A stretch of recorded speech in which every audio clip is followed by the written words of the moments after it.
Isang Delta Airlines CRJ-900 na lumilipad bilang Flight 4,800 at 19 mula Minneapolis ay bumagsak sa Toronto Pearson International Airport ngayon at tuluyang tumaob sa isang runway na may niebe.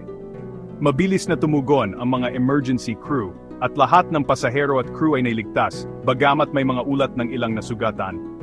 Ang eroplano, na may rehistro na N932XJ, ay isang 16 na taon at 6 na buwang gulang na Bombardier CRJ-900LR na pinapatakbo ng Endeavour Air para sa Delta Connection.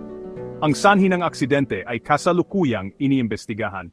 Isang eroplano ng Delta ang bumagsak sa Pearson International Airport ng Toronto noong Lunes.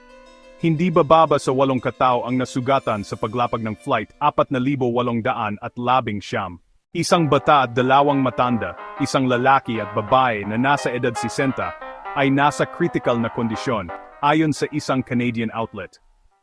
Hindi pa malinaw kung ano ang dahilan ng mapanganib na insidente, ngunit napakalakas ng hangin sa Toronto noong Lunes ng hapon.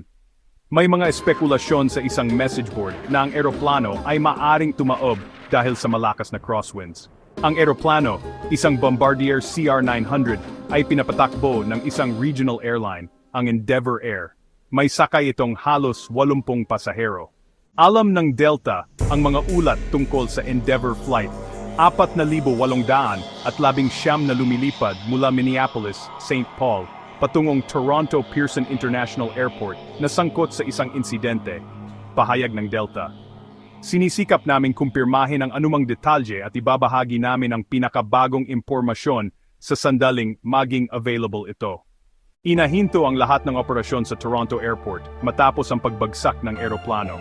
Lahat ng paparating at paalis na mga flight sa Pearson ay nakansela at, sa aking palagay, inilipat sa ibang ruta.